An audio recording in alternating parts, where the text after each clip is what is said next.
আসসালামু আলাইকুম, welcome to my channel. তো আমি পূর্বের ক্লাসে দেখাইছিলাম যে টাইপ শুরু করতে গেলে নর্মালে না করে নো স্পেসে কেন।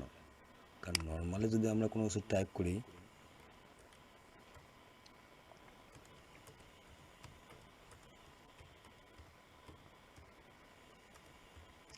এখন যদি আমি স্পেস করে নিচের দিকে আসি,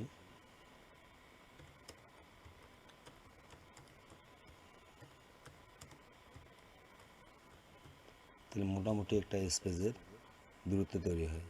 তো এই দূরত্বটা আমাদের তৈরি হবে না কখন, যখন আমরা টাইপ করব নো স্পেসে। দেখেন নর্মালে কতটুকু স্পেস নিচ্ছে, নো স্পেসে কতটুকু নিচ্ছে। তাই আমাদের অবশ্যই খেয়াল রাখতে হবে এমএস ওয়ার্ডে টাইপ শুরুর আগেই আমাদের পয়েন্টারটা অবশ্যই যেন নো স্পেসে থাকে। নো স্পেসে থাকলে আমরা আমাদের মতো পেজটিকে খুব সহজে সাজিয়ে নিতে পারবো। তাহলে পরবর্তীতে আমাদের লাইন সেগমেন্টের কোনো কাজ করতে হবে না। তো এখন আমাদের ট্রাফিক জ্যাম পেস্ট করে নিলাম। তো এখন এই ট্রাফিক জ্যাম প্যারাগ্রাফটি আমাকে সংরক্ষণ করতে হবে। তো সংরক্ষণ করতে গেলে সর্বপ্রথমে আমাকে ফাইল বাটনে যেতে হবে। আমার এখানে অফিস 19 বা আপডেট ভার্সন বিধায় এখানে ফাইল শো করতেছে। অনেকেরই এখানে অফিস বাটন নামের একটি বাটন শো করবে। তো এখানে ক্লিক করলে আমরা নিচের দিকে দেখব যে আমাদের সেভ নামের একটি অপশান আছে। তো আমরা সেভে ক্লিক করব। তো সেভে ক্লিক করলে ছোট্ট একটা ডায়লগ বক্স আসবে এরকম। আমি ফাইলটা আসলে সেভ করতে চাচ্ছি কোথায়? আমি সেভ করতে চাচ্ছি ডকুমেন্টে। অবশ্যই আমাদের ডকুমেন্টে সেভ করতে হবে, কিংবা ডেস্কটপ হলে ডেস্কটপ বা ইত্যাদি আদার্স কোনো ফোল্ডার থাকলে সেখান থেকে আমরা সিলেক্ট করে দিতে পারবো। তো আমি ফাইলটাকে ডকুমেন্টে সেভ করব। ডকুমেন্টে ক্লিক করে দিলাম। দেওয়ার পর এখানে আমি কী নামে ফাইলটি সেভ করব, ফাইল নেম। তো অবশ্যই আমাদের এখানে ফাইল নেমটা দিতে হবে। তো আমি ট্রাফিক জ্যাম দিয়ে সেভ করলাম, ট্রাফিক জ্যাম। তো ট্রাফিক জ্যাম দিয়ে সেভ করার পর এখানে আমাদের নিচে আরও আলাদা অপশান দেখাচ্ছে। তার মানে এই নামে আমাদের এই ফাইলটি সেভ আছে। তো আমি শুধুমাত্র ট্রাফিক ট্রাফিক দিয়ে এটাকে সেভ করব। তো সেভ করার জন্য আমি এখন সেভ বাটনে ক্লিক করলাম।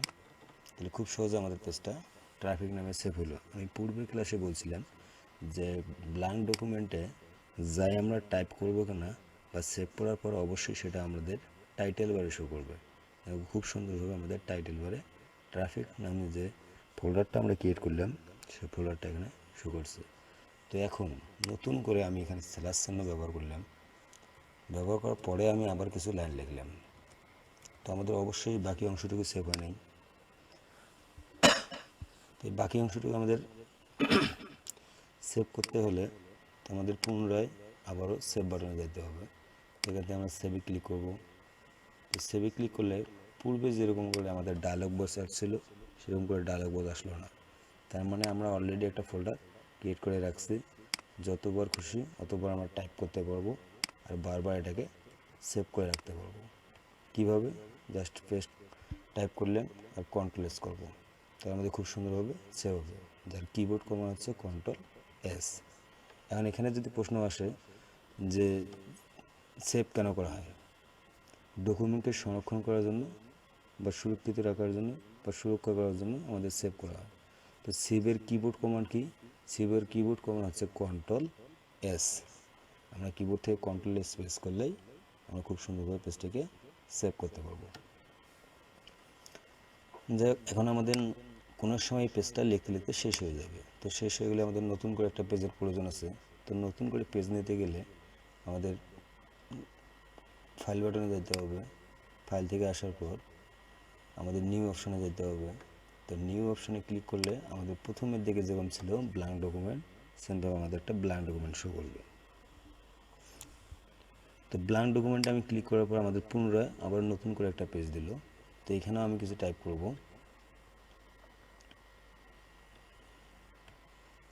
এখানেও আমরা আবার টাইপ করছি। আর এই টাইপ করার পর এটাকে যদি আমরা এখন সেভ করতে যাই, তো আমরা অপশান থেকে সেভ করার জন্য কী শিখছিলাম? ফাইল বাটন, এতে আসার পর সেভে।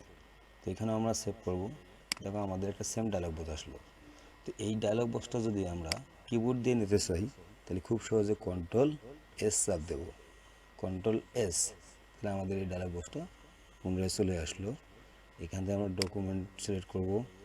তারপর কী নামে এটাকে সিলেক্ট করব সেই নামটা আমরা এখান থেকে দেব। পূর্বে একটা ফাইল সেভ করছিলাম ট্রাফিক নাম দিয়ে, তো ট্রাফিক দেওয়ার পর আমি এখানে আবার নতুন করে অ্যাড করলাম ট্রাফিক 1। একটা আমাদের ফাইল সেভ হচ্ছে ট্রাফিক নাম দিয়ে, একটা হলো ট্রাফিক 1। তো ট্রাফিক 1 দিয়ে সেভ করলাম, তাহলে মোট আমাদের ফাইল সেভ হলো কটা? 2টা। এখন যদি আমি এই পেজটাকে আবার পুনরায় লিখতে যাই, লেখার পর আমি এটাকে আবার সেভ করব Ctrl+S দ্বারা, কিংবা এখন আমার নতুন ডকুমেন্ট আরেকটা নিতে হবে। তার জন্য কি করব, আবার অফিস বাটনে আসবো, নিয়ে ক্লিক করব। আরেকটা ঝামেলা, এই ঝামেলা থেকে না কিবোর্ডের শর্টকাটের মাধ্যমে খুব সহজে একটা আমরা ফাইল নিয়ে আসবো, যার কিবোর্ড কমান্ড হচ্ছে Ctrl+N। কিবোর্ড থেকে Ctrl+N প্রেস করলেই আমাদের খুব সুন্দর একটা নতুন ডকুমেন্ট তৈরি হলো।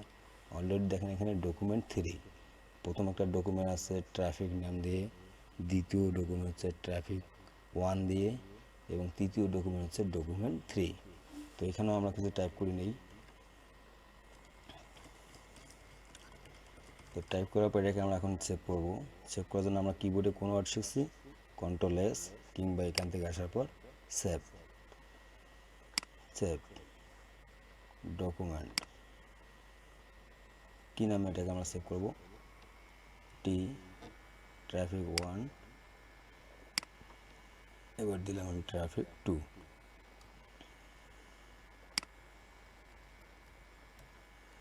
ট্রাফিক 2 তাহলে আমাদের তিনটে ফাইল সেভ হলো।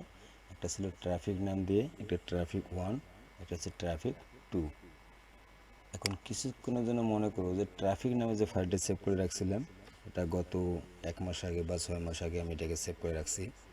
আর আমাদের কম্পিউটারে কিংবা ল্যাপটপে সেভ করে রাখার উদ্দেশ্য হচ্ছে যে কোনো সময় এটাকে বের করে ডকুমেন্টটাকে প্রিন্ট করা। তো আমি ট্রাফিক নামে একটা ফাইল সেভ করে রাখছি, আমি সেটাকে বের করে নিয়ে আসবো। তো কিসের মাধ্যমে বের করে নিয়ে আসবো, আমাদের আবারও অফিস বাটন, ফাইল বাটন, এখান থেকে আসবো ওপেনে দেখে আসলে দেখো যে এখানে আমাদের যতগুলো ফাইল সেভ করে রাখছি পূর্বে সবগুলো শো করতেছে। এখান থেকে আমাদের কোন ফাইলটার প্রয়োজন, ট্রাফিক, অর্থাৎ ট্রাফিক নামে আমি ফাইলটাতে ক্লিক করার ফলে আমাদের প্রথমে দেখো যে ফাইলটা সেভ করে রাখছিলাম সেই ফাইলটা সামনে চলে আসছে। তো এই ফাইলটা আমরা নিয়ে আসলাম কোথা থেকে, ওপেনের মাধ্যমে। তো ওপেন করছিলাম কোথা থেকে, ফাইল বাটন, তারপর ওপেনে ক্লিক করে আমাদের যে ডকুমেন্টটা নেওয়ার প্রয়োজন আমরা সেটাকে নিয়েছিলাম, খুব সহজে আমাদের ওপেনটা হয়েছে। এখন এটাকে যদি আমরা কিবোর্ড দিয়ে নিতে চাই, তাহলে কিবোর্ডের কমান্ডটা কি, তো কিবোর্ড কমান্ড হচ্ছে Ctrl+O। কিবোর্ড থেকে Ctrl+O প্রেস করলে আমাদের পূর্বে যত ফাইল ছিল সবগুলো শো করতেছে। এখন আমি এখান থেকে যাব ট্রাফিক জ্যাম বা ট্রাফিক 2, ট্রাফিক 1, যেখানে যাইতে চাই জাস্ট খালি সিলেক্ট করে দেবো, আমরা ট্রাফিক 1-এ চলে আসছি। তাহলে এখানে একটা প্রশ্ন হলো যে নিউ এর কাজ কি, নিউ এর কাজ কি, নিউ এর কাজ হচ্ছে নতুন ডকুমেন্ট খোলা। ওপেনের কাজ কি, ওপেনের কাজ হচ্ছে সংরক্ষিত ফাইল যে কমেন্টের মাধ্যমে সামনে নিয়ে আসবো সেটি হচ্ছে ওপেনের কাজ। তো ওপেনের কিবোর্ড কমান্ড কি, ওপেনের কিবোর্ড কমান্ড হচ্ছে Ctrl+O।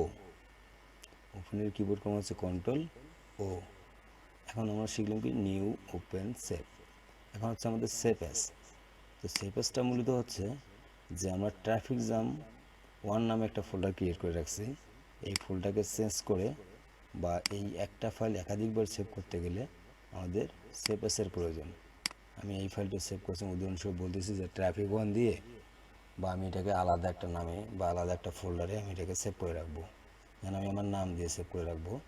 তো এটাকে নাম দিয়ে সেভ করতে গেলে আমরা যতই সেভে ক্লিক করি না কেন আমাদের কিন্তু কোনো ডায়লগ বক্স আর আসতেছে না। তাই এটা আমরা কিবোর্ড দিয়ে বা যেভাবে হোক সেভ করতে পারবো না। খুব সহজ এটাকে পাবো আমরা সেভ অ্যাসের মাধ্যমে। অর্থাৎ সেভ অ্যাসে যখন আমরা ক্লিক করব পুনরায় দেখবো যে আমাদের সেই ফাইলগুলো শো করতেছে, যেটা আমাদের সেভে কখনো শো করবে না আর। তো সেভ অ্যাসে ক্লিক করার পর আমি আবারও ডকুমেন্ট সিলেক্ট করে দেবো। ডকুমেন্ট সিলেক্ট করার সাথে সাথে দেখো আমাদের ট্রাফিক 1 যে ফোল্ডারটা সেটা শো করছে। তো ওটাকে আমি কিবোর্ড দিয়ে কেটে দিয়ে আমি মনে করি আমার নাম দিয়ে সেভ করে রাখলাম, ASAD আসাদ নামে এটাকে আমি সেভ করব।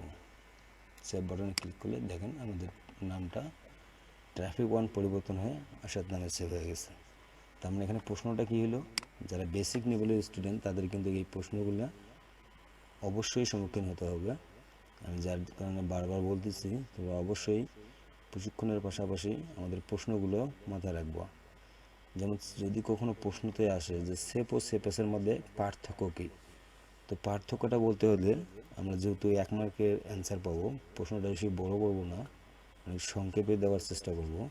তো সেপ ও সেপেসের মধ্যে পার্থক্য হচ্ছে একই ফাইল একাধিকবার সেভ করার প্রয়োজন মনে হলে সেপেস। তাহলে আমরা খুব সুন্দরভাবে অ্যান্সারগুলো দিতে পারবো। আর অবশ্যই খেয়াল রাখবো টাইপ শুরু করার আগে যেন নো স্পেসে আমাদের পয়েন্টারটা থাকে। তো ভিডিওটা অনেক লং হয়ে যাচ্ছে, আর বাড়াচ্ছি না, এটা আমাদের দ্বিতীয় স্টেপে শেষ করে দিচ্ছি। আর আমি আবারও বলতেছি, যদি আমাদের ক্লাসগুলো ভালো লাগে তাহলে অবশ্যই আমার চ্যানেলটিকে সাবস্ক্রাইব করে পাশে থাকা বেল আইকনটি বাজিয়ে দেব, যেন সবার আগে এরকম ভিডিও তোমাদের কাছে চলে আসে।